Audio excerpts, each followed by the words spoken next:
المورد الثالث، هذا اللي شبابنا الحمد لله الآن توجهوا إلى هذا المورد الثالث، وشيبتنا بطريق أولى، ولكن حبذا إن شاء الله نهتم أكثر فأكثر.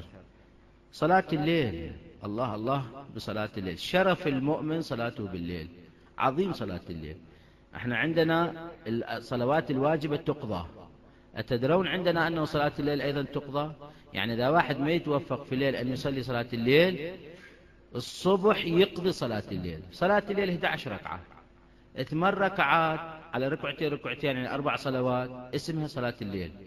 ركعتين هم صلاة الشافع، وركعة واحدة صلاة الوتر. مرة قل والله ويستحب 3 مرات، معذرة مرة الحمد ويستحب 3 مرات قل والله أحد. إذا عندك مجال ترفع يدك في القنوت وتقول 7 مرات هذا مقام العائد بك من النار، 70 مرة أستغفر الله ربي وأتوب إليه، 300 مرة العاف، تستغفر ل40 مؤمن. هذه مستحبات القنوت. ما عندك وقت، اللهم صل على محمد وآل محمد واركع واسجد، تنتهي صلاة الليل. لا تعفوا يا شباب، الله الله بصلاة الليل. إذا تتوفق 11 ركعة فيا حبذا، قبل نومك إلى طلوع الفجر وقته، يعني من منتصف الليل يبدأ صلاة الليل إلى طلوع الفجر. عندنا بالنسبة للشاب العلماء أفتوا كما ورد في أحاديثنا أنه الشاب يقدر قبل ما ينام يصلي صلاة الليل وينام، إذا يعلم بأنه لا يستيقظ في وقتها عند الفجر. ما يستيقظ مثلا نوم ثقيل، يقول لك ما يخالف أول الليل صلي ونام. لا، ما توفقت إلى ذلك على أساس أن الصبح أقوم قبل الفجر الصادق، أقوم لصلاة الليل 11 ركعة، ولكن ما توفقت، يقول لك ما يخالف اقضي ذلك بعد صلاة الصبح، صلي صلاة الصبح وراها اقضي صلاة الليل. ما أقدر 11 ركعة، ما ألحق أو ما عندي خلق، 3 ركعات صليها، 3 ركعات صلي صلاة الليل. ركعتين الشفع يعني كلها 3 دقائق، أنا مجرب 3 دقائق، 3 دقائق لا 5 دقائق، صلاة الليل كلها 5 دقائق. ركعتين الشفع الحمد قل والله الله أكبر، وركعة واحدة الوتر الحمد قل والله، قنوت مختصر الله أكبر، تنتهي. هاي صلاة الليل. شوف ثوابها عن النبي صلى الله عليه وآله. طبعا عندنا ثوابها 70 شيء الله سبحانه وتعالى يعطي، 30 في الدنيا 40 في الآخرة. روايات مختلفة، واحدة من الروايات عن النبي صلى الله عليه وآله صلاة الليل شنو ثوابها، شنو عظمتها. صلاة الليل مرضاة الرب، الله يرضى عليك، مرضاة الرب وحب الملائكة، الملائكة تحبك. قد حلوة هاي، واحد الملائكة تحبه يصير محبوب الملائكة، محبوب الملايين، محبوب الملايين، يعني الملائكة تحبه، لأنه ملايين من الملائكة يحبون هذا المؤمن الذي يصلي صلاة الليل. الشاب يصلي صلاة الليل ملائكة تحبه، يكون محبوب الملائكة. وحب الملائكة وسنة الأنبياء، الظاهر يعني كل الأنبياء يصلون صلاة الليل، فمن يصلي يتسنى بسنة الأنبياء، يقتدي فبهداه مقتده، يقتدي بسنة الأنبياء. ونور المعرفة، الله يعطي نور المعرفة، يعطي معرفة ونور المعرفة إضافة على المعرفة. وأصل الإيمان، صلاة الليل أصل الإيمان.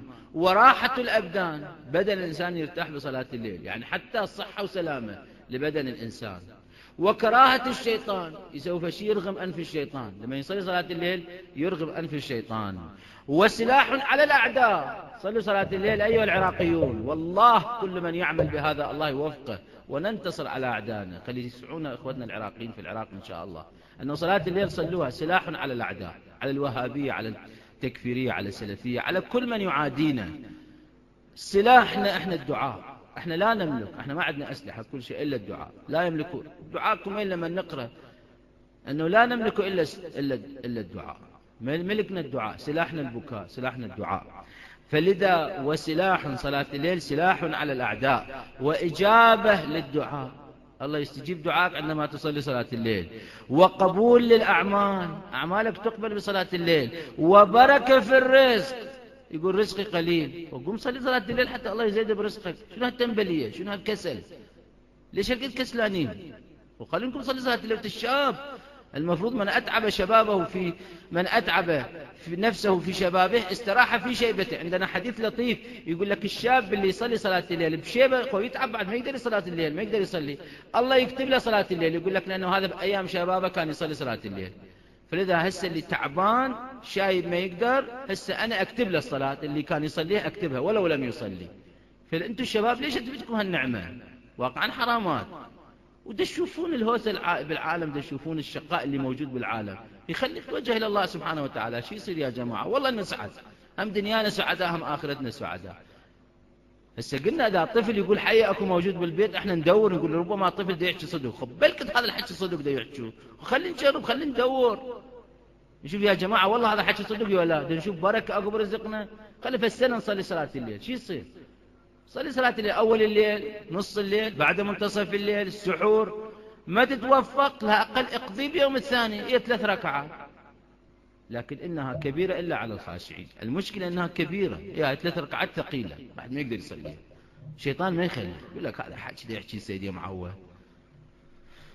على كل حال، وقبول للأعمال وبركة في الرزق وشفيع بين صاحبها وبين ملك الموت. شاهدي هنا وشفيع، صلاة الليل تشفع لك، الشفيع بينك وبين ملك الموت، حتى ملك الموت شوي مثلا ترضيه عليك بصلاة الليل، لأن صلاة الليل خير شفيع.